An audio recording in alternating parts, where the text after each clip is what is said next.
मैं शायद इस नाम से बदनाम हूं कि मैं सत्य बोलती हूँ, चाहे कहीं भी हो, चाहे कुछ भी हो। और ये भी एक सत्य है कि वहाँ शिव मंदिर था और है, रहेगा। उसको फव्वारा कहना गलत है। हमारे हिंदू मानदंड, हमारे हिंदू देवी देवता सनातन के मूल धर्म जो हैं, उन पर अगर कोई कुठाराघात करता है तो हम भी किसी की असलियत बताएंगे। और हमारी असलियत तुम बता दो, हमें स्वीकार है, लेकिन तुम्हारी असलियत हम बता रहे हैं तो क्यों तकलीफ है? इसका मतलब कहीं ना कहीं इतिहास गंदा है। नमस्कार, नेक्स्ट 9 लाइव देख रहे हैं आप और मैं हूं आपके साथ प्रज्ञा सिंह। अक्सर अपने बयानों को लेकर चर्चा में रहने वाली भोपाल से सांसद साध्वी प्रज्ञा ठाकुर एक बार फिर से अपने बयान को लेकर चर्चा में आ गई है। जी हां, आपको बता दें कि हाल ही में मीडिया से रूबरू होते हुए साध्वी प्रज्ञा ने कुछ ऐसा कह दिया जिसके बाद जुबानी जंग छिड़ने लगी।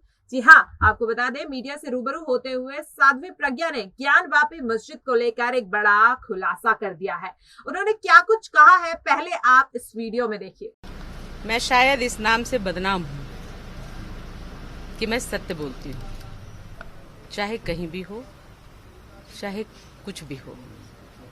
और ये भी एक सत्य है कि वहाँ शिव मंदिर था और है, रहेगा। उसको फव्वारा कहना गलत है। हमारे हिंदू मानदंड, हमारे हिंदू देवी देवता सनातन के मूल धर्म जो हैं, उन पर अगर कोई कुठाराघात करता है तो हम भी किसी की असलियत बताएंगे। और हमारी असलियत तुम बता दो, हमें स्वीकार है, लेकिन तुम्हारी असलियत हम बता रहे हैं तो क्यों तकलीफ है? इसका मतलब कहीं ना कहीं इतिहास गंदा है। इति शुभ। तो नूपुर को जो धमकी मिल रही है उस पर आप क्या कहेंगे? जो धमकी नूपुर को मिल रही है, एक देखो, महिला है, हमेशा ये विधर्मियों ने ऐसा किया है। कमलेश तिवारी ने अगर कुछ कहा, उसमें इनको पीड़ा हुई, उसका कत्ल कर दिया, काट दिया उसको। अगर कोई और कहेगा तो धमकी। हमारे देवी देवताओं को ये फिल्म बनाते हैं, डायरेक्शन देते हैं, उसको डायरेक्ट करते हैं, इसको प्रोड्यूस करते हैं और फिल्म बनाते हैं और गालियां देते हैं। आज से नहीं, पूरा कम्युनिस्ट इतिहास है इनका। और पूरी तरह से ये लोग विधर्मी अपनी मानसिकता को प्रस्तुत करते हैं। ये भारत है, ये हिंदुओं का है और ये भारत है, यहाँ सनातन जिंदा रहेगा और रखना हम लोगों की जिम्मेदारी है और हम रखेंगे। तमाम मुस्लिम देश के विरोध में आ गए हैं। भारत की छवि धूमिल हो रही है। किसके विरोध में? इस बयान के विरोध में। किस बयान के विरोध में? नूपुर ने बयान दिया था। सुनिए, ऐसा है, मैंने क्या कहा, विधर्मी जो हैं वो अपनी मानसिकता को हर जगह स्टैंड करना चाहते हैं, हर जगह वो स्थापित करना चाहते हैं, पर सनातन धर्म अपनी धर्म को स्थापित करता है जो मानवीय हित के लिए है। जो कार्रवाई भाई, मैं उस बयान की बात कर रही हूँ जो बयान मुस्लिम देते हैं, हमारे विधर्मी देते हैं, हमारे देवी देवताओं के लिए। हम उनका पक्ष लेते हैं। हमारे देवी देवता हमारे, हम उनका अपमान कैसे सहन कर सकते हैं? इसमें जो भी आ जाए। तो देखिए, जिस तरह से आपने देखा कि इस वीडियो में किस तरह से साध्वी प्रज्ञा ने ये दावा कर दिया है कि ज्ञानवापी में शिवलिंग था, शिवलिंग है और शिवलिंग ही रहेगा। कितनी बड़ी बात उन्होंने इतने दावे से कह दिया, जिसके बाद सवाल ये उठता है कि जिस बात का फैसला अभी तक सुप्रीम कोर्ट नहीं कर पाया है, सरकार नहीं कर पाई है, प्रशासन नहीं कर पाया, आखिर किस बिना पर साध्वी प्रज्ञा ने इतना बड़ा दावा कर दिया है।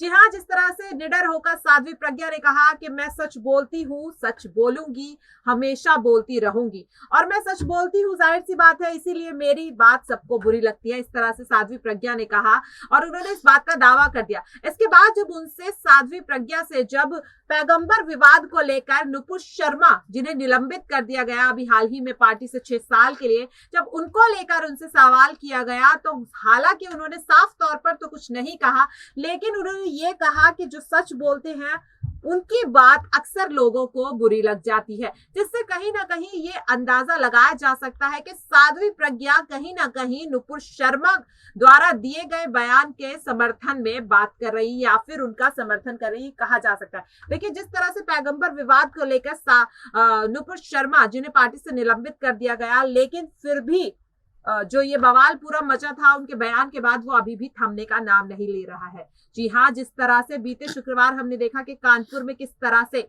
जुम्मे की नमाज के बाद दो पक्षों में अचानक दुकानें बंद कराने को लेकर जुम्मे की नमाज के बाद हिंसा हो गई, विवाद हो गया और देखते ही देखते विवाद कितना बढ़ गया वो हम सभी ने देखा। वहां पर आगजनी हो गई, पत्थरबाजी तक हुई। साथ ही जैसे ही इस पर पुलिस को पता चला, कानपुर पुलिस ने तुरंत इस पर कार्रवाई करते हुए दोषियों के खिलाफ जांच शुरू कर दी। वहीं बात अगर करें यूपी के मुखिया यानी कि सीएम योगी आदित्यनाथ की, तो उन्होंने भी तुरंत बैठक करते हुए प्रशासन को ये सख्त निर्देश दिए कि जो भी दोषी हैं उनके खिलाफ कार्रवाई की जाएगी, जिस पर कार्रवाई करते हुए लगभग 50 से ज्यादा लोगों को कानपुर पुलिस गिरफ्तार कर चुकी है।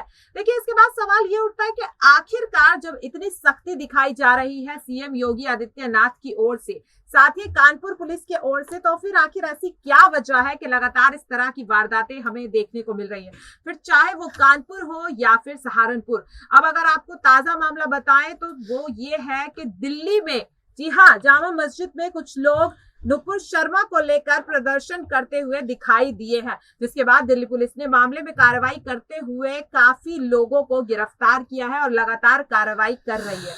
देखिए, इस पर सवाल आखिर ये उठता है कि क्या वजह है कि जिस तरह से सरकार लगातार ये आदेश दे रही है कि धार्मिक मुद्दों को लेकर के बयानबाजी करने वालों के खिलाफ सख्त कार्रवाई होगी, फिर चाहे वो किसी पार्टी के नेता हो या फिर सोशल एक्टिविस्ट, लेकिन फिर भी बावजूद इसके लगातार ये बवाल थमने का नाम नहीं ले रहा है। पहले कानपुर, फिर आगरा और फिर अब दिल्ली की जामा मस्जिद।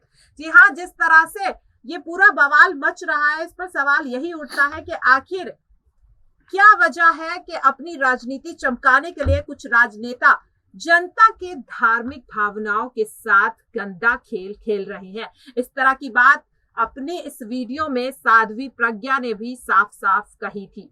जी हाँ, फिलहाल के लिए इस खबर पर अभी के लिए मेरे साथ इतना ही। बाकी ऐसे तमाम अपडेट्स के लिए आप देखते रहिए नेक्स्ट 9 लाइव। नमस्कार।